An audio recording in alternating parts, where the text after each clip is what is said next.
ಕುರ್ಚಿಯ ಕದನ ಅಧಿವೇಶನ ಮುಗಿತಾ ಇದ್ದಂತೆ ಜೋರಾಗ್ತಾ ಇದೆ. ಡಿಸಿಎಂ ಡಿಕೆ ಶಿವಕುಮಾರ್ಗೆ ಡೆಲ್ಲಿಯಿಂದ ಕಾಲ್ ಬರುತ್ತಾ, ಬುಲಾವ್ ಬರುತ್ತಾ, ಈ ಪ್ರಶ್ನೆ ಕಾಡ್ತಾ ಇದೆ. ಇದನ್ನ ನಾವು ಹುಟ್ಟಾಕಿರೋ ಪ್ರಶ್ನೆ ಅಲ್ಲ, ಇದು ಶೀಘ್ರವೇ ಬಗೆಹರಿಯುತ್ತಾ ಅಧಿಕಾರ ಹಂಚಿಕೆಯ ವಿಚಾರ. ಈ ರೀತಿಯ ಅನುಮಾನ ಅಥವಾ ಪ್ರಶ್ನೆ ಮೂಡೋದಕ್ಕೆ ಕಾರಣ ದಾವಣಗೆರೆಯಲ್ಲಿ ಶಾಸಕ ಶಿವಗಂಗಾ ಬಸವರಾಜ್ ಕೊಟ್ಟಿರುವ ಪ್ರತಿಕ್ರಿಯೆ.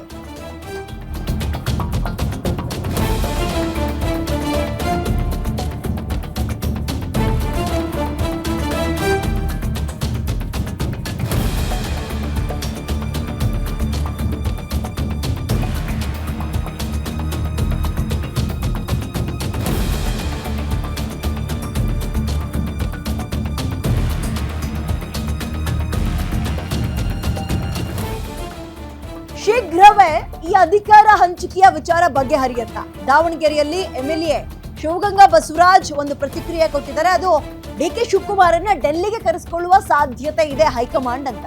ಆದಷ್ಟು ಬೇಗ ಹೈಕಮಾಂಡ್ ಕರೆದು ಈ ಗೊಂದಲವನ್ನ ಬಗೆಹರಿಸಬೇಕು, ನಾನು ಹೈಕಮಾಂಡ್ಗೆ ಮನವಿ ಮಾಡ್ಕೊಳ್ತೀನಿ ಅಂತ ಶಿವಗಂಗಾ ಅವರು ಹೇಳುವುದರ ಮುಖಾಂತರ ಡಿಕೆ ಪರವಾಗಿ ಬ್ಯಾಟ್ ಬೀಸಿದ್ದಾರೆ.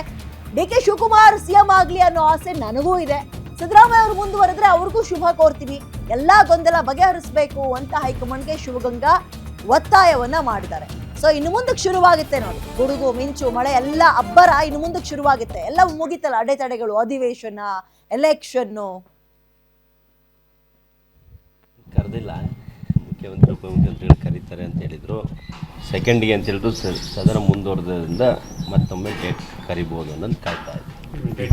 ಡೇಟ್ ಇನ್ನು ಫಿಕ್ಸ್ ಆಗಿರೋ ಕಾರಣ ಯಾವ ಕಾರಣಕ್ಕೆ ಗೊತ್ತಿಲ್ಲ, ಅದು ಯಾವ ವಿಷಯ ಗೊತ್ತಿಲ್ಲ. ನಿಮ್ಮಲ್ಲಿ ಏನು ಮುಖ್ಯಮಂತ್ರಿ ಗೊಂದಲ ಇತ್ತು, ನಾವೇನು ಮಾಧ್ಯಮದಲ್ಲಿ ನಿಮಗೆಲ್ಲ ಹೇಳಿಕೆ ಕೊಡ್ತಾ ಇದ್ವಿ. ಆ ಒಂದು ಹೇಳಿಕೆ ಕೊಡ್ತಾ ಇದ್ವಲ್ಲ, ಅದಕ್ಕೊಂದು ಇತ್ಯರ್ಥ ಆಡಬೇಕು ಹೈಕಮಾಂಡು ಅಂತ ನಾವೇನು ಪದೇ ಪದೇ ಹೇಳ್ತಾ ಇದ್ವಲ್ಲ, ಆ ವಿಷಯವಾಗಿ ಇರ್ಬೋದು ಅಂತ ನಮ್ಮ ಒಂದು ಅನಿಸಿಕೆ. ಅದು ಹೋದ್ಮೇಲೆ ಗೊತ್ತಾಗ್ತದೆ ಯಾವ ವಿಷಯಕ್ಕೆ ಏನಾಗ್ತದೆ.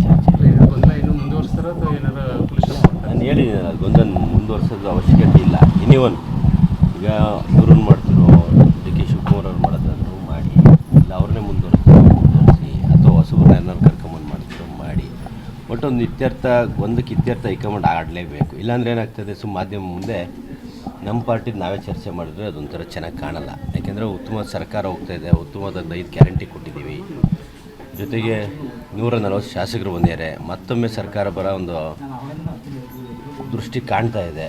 ಇಂಥ ಒಂದು ಸಂದರ್ಭದಲ್ಲಿ ನಮ್ಮನ್ನೇನು ಕರೆದಿಲ್ಲ ಮುಖ್ಯಮಂತ್ರಿ. ಓಕೆ, ಈಗ ಅಧಿವೇಶನವೂ ಕೂಡ ಜಂಟಿ ಅಧಿವೇಶನ ನಿನ್ನೆಗೆ ಮುಕ್ತಾಯ ಆಗಿದೆ. ಇನ್ನೇನು ಸದ್ಯಕ್ಕೆ ಅಡೆತಡೆಗಳಿಲ್ಲ.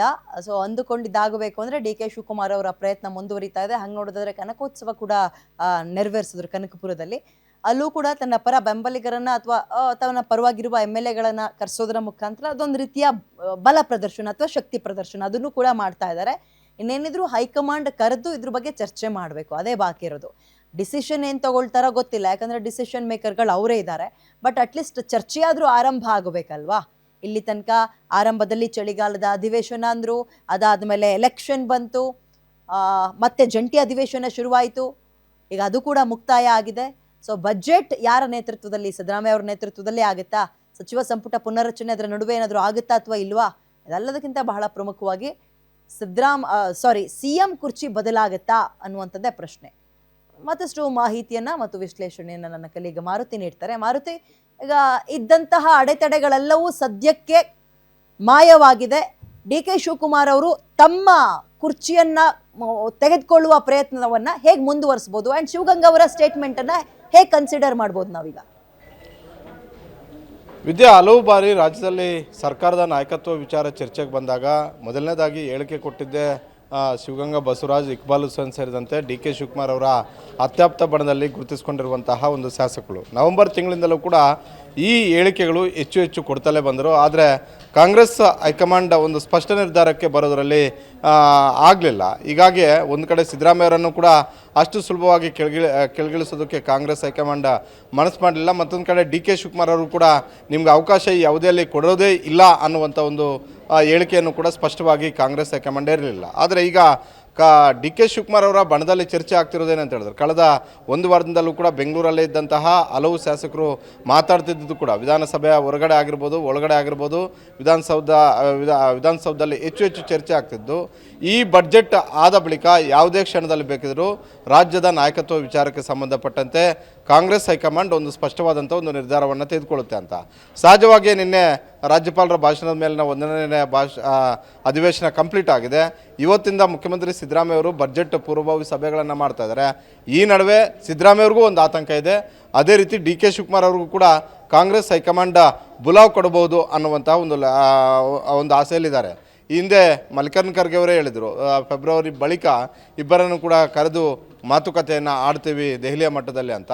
ಹೀಗಾಗಿ ಮಲ್ಲಿಕಾರ್ಜುನ ಖರ್ಗೆ ಅವರು ಈ ಹಿಂದೆ ಹೇಳಿದ್ದಂತೆ ಆಗಿದ್ದೆ. ಆದರೆ ಯಾವುದೇ ಕ್ಷಣದಲ್ಲಿ ಡಿ ಕೆ ಶಿವಕುಮಾರ್ ಮತ್ತು ಸಿದ್ದರಾಮಯ್ಯ ಅವರಿಗೆ ಕರೆ ಬರ್ಬೋದು. ಆದರೆ ಸಿದ್ದರಾಮಯ್ಯ ಅವರ ಬಣದಲ್ಲಿ ಆಗ್ತಿರುವಂಥ ಒಂದು ಚರ್ಚೆ ಏನು ಅಂತ ಹೇಳಿದ್ರೆ ಬಡ್ಜೆಟ್ ಪೂರ್ವಭಾವಿ ಸಭೆಗಳು ಆರಂಭ ಆಗಿರೋದ್ರಿಂದ ಈ ಸಂದರ್ಭದಲ್ಲಿ ಬಡ್ಜೆಟ್ಗೂ ಮೊದಲು ನಾಯಕತ್ವ ವಿಚಾರ ಅಂತೂ ನಾಯಕತ್ವ ಬದಲಾವಣೆ ಅಂತೂ ಮಾಡೋದಿಲ್ಲ. ಬಡ್ಜೆಟ್ ಬಳಿಕ ಏನು ಬೇಕಿದ್ರೂ ಆಗ್ಬೋದಂತ. ಅದೇ ರೀತಿಯಾದಂಥ ಒಂದು ಚರ್ಚೆ ಡಿ ಕೆ ಶಿವಕುಮಾರ್ ಅವರ ಬಣದಲ್ಲೂ ಕೂಡ ಇದೆ. ಈಗ ಕರೆದು ಮಾತುಕತೆ ಆಡಿದ್ರೂ ಕೂಡ ಈ ಬಡ್ಜೆಟ್ ಆದ ಬಳಿಕ ಅಂದರೆ ಮಾರ್ಚ್ 6ನೇ ತಾರೀಕು ಬಡ್ಜೆಟ್ ಮಂಡನೆ ಮಾಡ್ತಾರೆ. ಮಾರ್ಚ್ ತಿಂಗಳು ಇಡೀ ತಿಂಗಳು ಬಡ್ಜೆಟ್ ಆಗುತ್ತೆ. ಅದಾದ ಬಳಿಕ ಏಪ್ರಿಲಲ್ಲಿ ಯಾವುದೇ ಸಂದರ್ಭದಲ್ಲಿ ಈ ನಿರ್ಧಾರವನ್ನು ಕಾಂಗ್ರೆಸ್ ಹೈಕಮಾಂಡ್ ತೆಗೆದುಕೊಳ್ಬೋದು ಅಂತ. ಹೀಗಾಗಿ ಇವತ್ತು ಶಿವಗಂಗಾ ಬಸವರಾಜ್ ಏನು ಹೇಳಿಕೆ ಕೊಟ್ಟಿದ್ದಾರೆ ಅದು ಇಷ್ಟು ದಿನಗಳ ಕಾಲ ವಿಧಾನಸೌಧದಲ್ಲಿ ಚರ್ಚೆ ಆಗ್ತಿದ್ದಂತಹ ಒಂದು ವಿಚಾರ. ಇದನ್ನು ಇವತ್ತು ಬಹಿರಂಗವಾಗಿ ಹೇಳಿರುವಂಥದ್ದು. ವಿದ್ಯಾ, ಓಕೆ, ಥ್ಯಾಂಕ್ ಯು ಡೀಟೇಲ್ಸ್ಗೆ.